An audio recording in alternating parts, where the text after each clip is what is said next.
제3장 종족주의와 근대의 정신. 지난 30여년은 역사 내란으로 얼룩진 세월이었다. 좌파 세력은 종족주의라 할 수밖에 없는 저급한 역사관으로 자라나는 세대를 세뇌했다. 오늘날 극심한 민주주의의 위기는 그렇게 교육받은 세대가 사회의 주역이 되면서 사회 구석구석이 반대한민국 세력으로 진지화된 현상과 무관하지 않을 것이다. 종족주의는 무조건적인 반일과 종중으로 이어진다. 따라서 반일 종족주의를 종식하는 일은 서구적 자유체제에 속하는 대한민국의 국가 정체성 회복을 위한 첫걸음이다.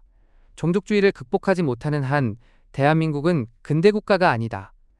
본 절은 이영훈의 역사비평을 통해 한국의 민족주의는 종족주의에 머물고 있는 문제를 살펴보고 이어서 서구 근대국가에 대한 정치 철학자들의 논의를 중심으로 우리의 현실이 아직 근대의 정신에서 멀리 떨어져 있음을 확인한다. 잃어버린 30년.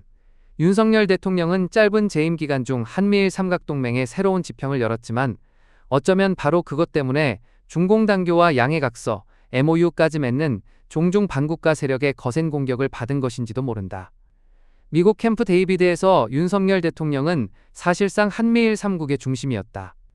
미국에서 돌아온 지 얼마 안 되어 종래 한국과의 관계 개선에 망설이는 태도를 갖던 일본 총리가 윤석열 대통령 관저를 방문해서 격식에 구애되지 않고 친분을 나눔의 한국의 현안을 논의하는 셔틀 외교를 벌이는 모습은 동북아 외교의 새로운 장을 여는 듯했다.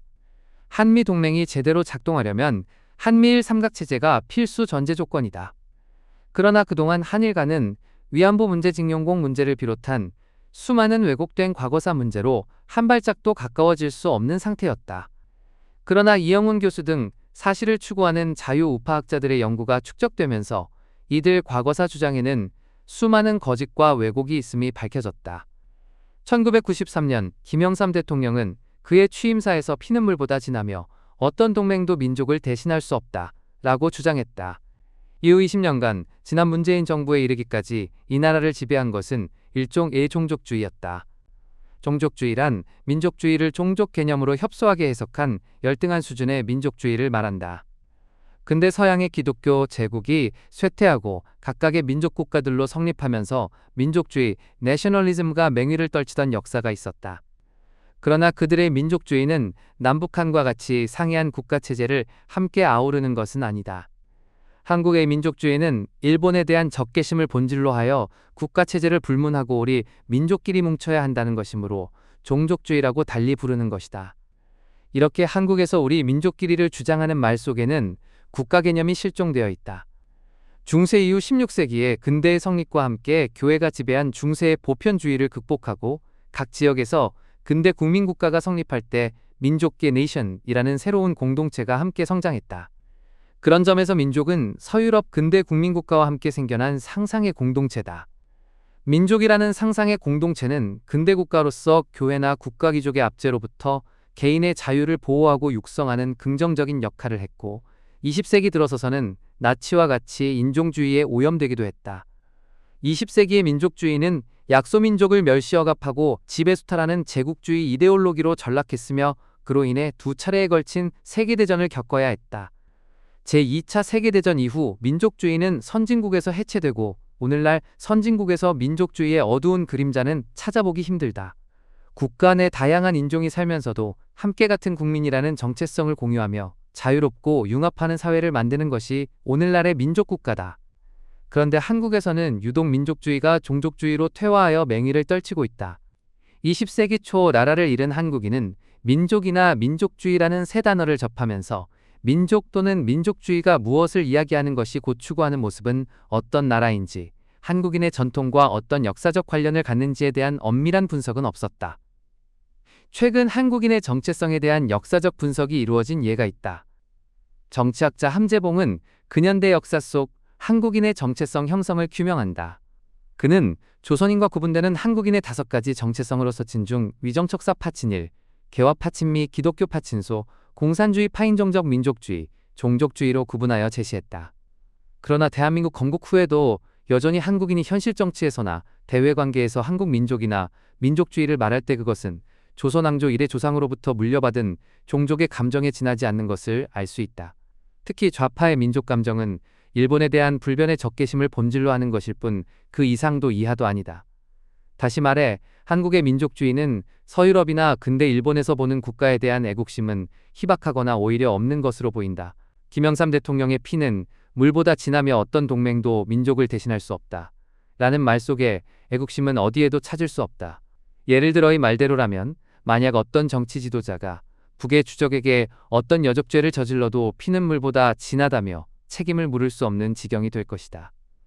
이런 감정은 공교육에서도 마찬가지로 만연한다. 2003년에 시작한 한국 근현대사 교과서에서 금성 출판사가 보급한 교과서가 전체 교과서 시장의 거의 절반을 차지할 정도로 큰 영향을 미쳤다. 이 교과서는 1948년 5월 10일의 총선거에 대해서 다음과 같이 서술하고 있다. 민족의 통일을 바라는 전 국민의 열망을 억누르 고남한 만에 단독정부의 수립을 위한 총선거가 실시되었다. 50총선거는 우리 한국인의 2000년에 걸친 문명의 역사에서 피어갑자 민중 백성이 그의 자유의지에 따라서 정부를 선택하는 한국 정치사에서 가장 중요한 획기적인 사건이었다. 이 사건을 두고 역사교과서는 민족의 통일을 바라는 전 국민의 열망을 억누르고 남한만의 단독정부 수립한 일종의 폭거였다는 식으로 설명하고 있다. 여기서 민족은 국가를 초월한 어떤 실체로 자리 잡고 있음을 알 수 있다. 마치 중국 공산당 체제에서 국가 위에 공산당이 있는 것처럼 한국인에게 민족은 실제로는 종족 개념으로 변질되어 국가 위에 존재하는 것이다. 자연히 1948년 8월 15일에 성립한 대한민국은 민족의 분단을 초래한 체제 차라리 성립하지 말았으면 좋았을 체제로 치부될 수 있다. 좌파 세력이 1948년 건국절을 지우고 말도 안 되는 1919상의 임시정부 수립일을 건국일로 주장하는 데는 이런 속내가 있다. 대한민국을 그렇게 바라보는 역사의식의 차가운 시선은 지난 20년간 교과서를 통해 우리의 후세들에게 주입되어 왔다. 고전적 의미의 민족주의는 국가에 대한 애국심을 고양하는 일종의 공동체 의식인데 공교육에서 말하는 민족은 고전적인 의미의 민족주의가 아니다. 대한민국에 대한 애국심을 고취하기는커녕 그것을 부정하고 나아가 해체를 지향하는 반국가적 감성체계로서 존재한다. 한국 민족주의의 본질은 종족이다. 근대 국민국가를 부정하고 나아가 국민국가 상호 간에 평등하고 호혜적인 국제관계마저 부정하는 정근대적인 종족주의다. 근대의 정신이 결여된 종족주의는 과학의 기초에 있지 않고 오직 거짓말 억지 선동에 기초하고 있다. 자유롭고 독립적인 개인 그리고 그들 상호 간의 호의에 기초한 신뢰협동에 기초한 사회와 국가의 건립은 한 인간이 고대적 중세적인 모형으로부터 해방되는 근대화 과정이었다. 이런 근대국가 근대화의 개념은 장기간의 매우 의지적인 훈련의 과정을 통해서 이룩될 수 있는 특정한 문명의 수준이다. 한국은 지난 20세기 역사에 있어서 그런 의지적인 계몽의 과정교육의 과정은 존재하지 않았다. 김영삼 정부 이래 종족주의에 불을 지핀 것은 1991년에 터진 일본군 위안부 문제 그리고 뒤늦게 제기된 징용공 문제와 독도 문제다.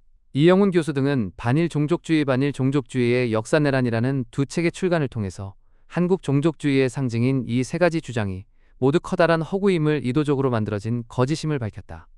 이 책들이 발간되고 그에 대해서 분노에 찬 반론과 여론이 있었지만 대개 변죽을 울리는 주변적인 것에 불과하고 사실에 기초한 토론의 장은 마련되지 않았다고 한다. 그들에게 진실은 중요하지 않은 오히려 거추장스러운 것이다. 온갖 고대적 중세적 상징과 오욕으로부터 해방된 자유로운 이성과 과학사실 진실이야말로 우리가 누리는 자유와 번영정의의 기초다.